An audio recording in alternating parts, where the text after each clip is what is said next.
Hi, everyone. I wanted to share with you a dilemma that I had this week.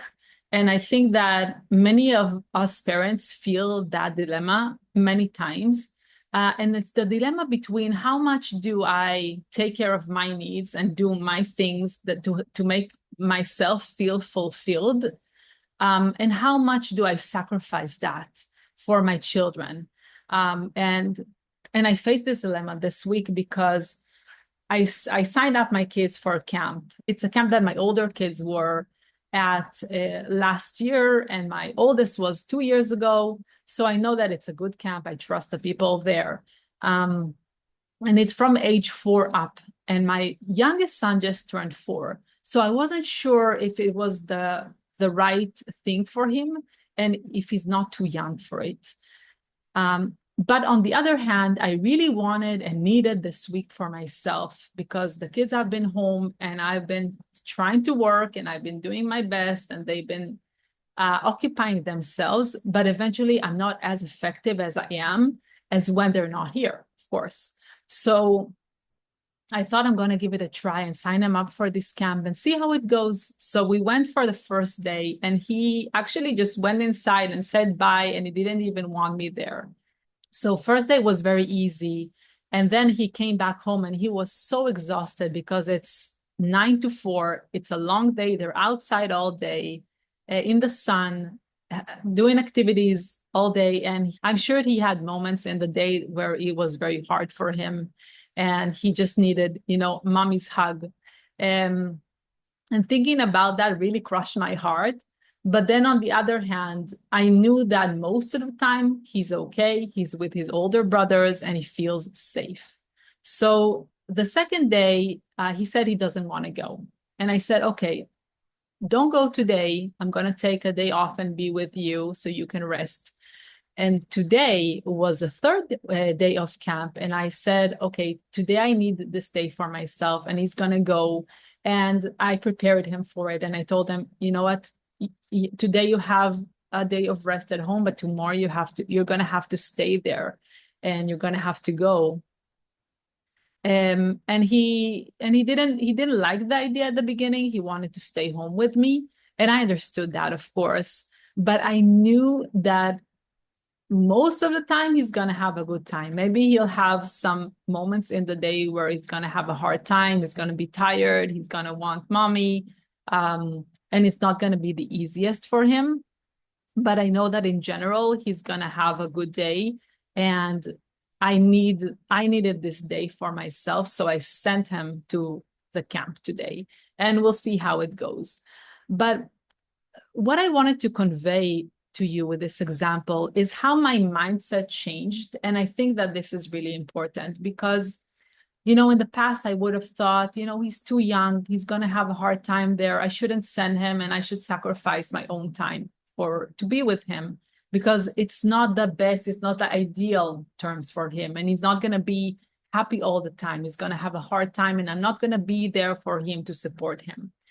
But now I started to see things differently and I started to understand that going through those hard times by himself, I mean, he's not a baby anymore. He's 4. He can understand a little bit more.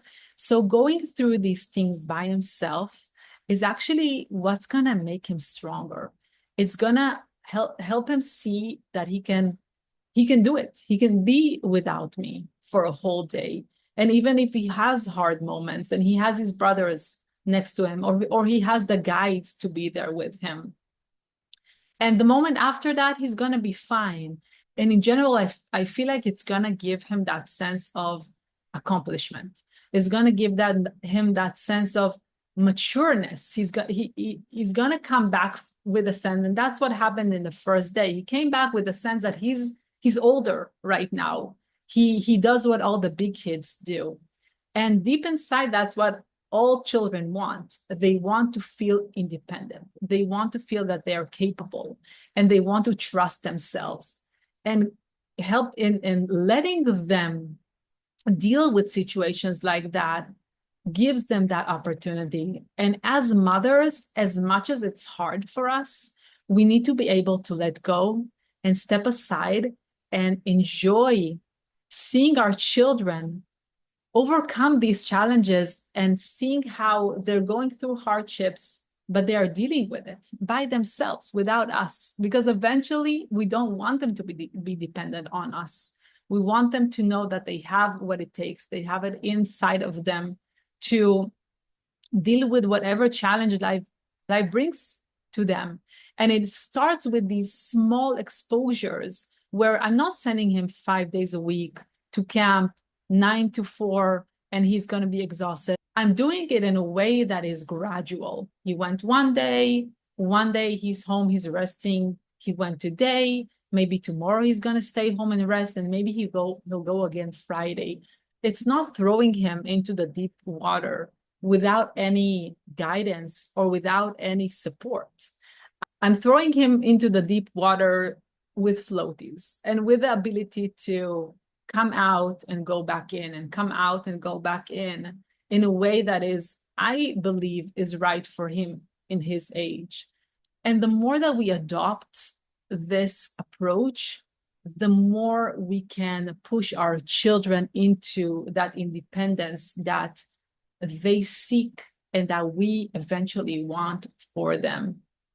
And what I've learned really in the past year is that instead of thinking of these experiences as traumatizing for my children, I started to think of these experiences as growth opportunities for them.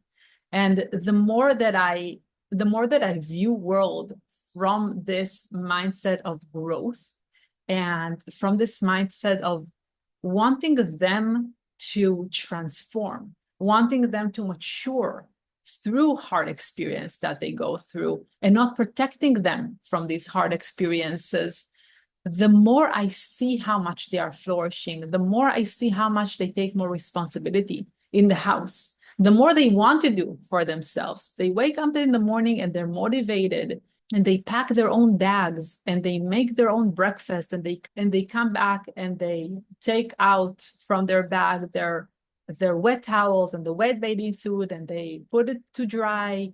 And they just feel, I can see in them how much they feel that sense of matureness, that sense of individuality, that sense of responsibility. And that gives them this life force to do more.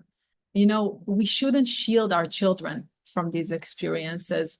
We should push them towards those experiences and guide them and help them gradually grow into who they can become and not keep them dependent on us. And I think that in the gentle parenting space, which I have been a part of for quite a few years, we have this notion of trying to protect our children and trying to shield them from the world.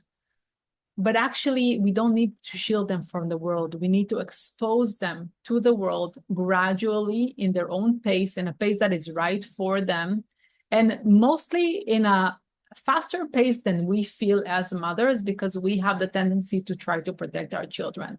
So we have to keep our own emotional baggage in a way outside of the way, because we need to remember that it's our nature to protect our children, and it's a beautiful thing.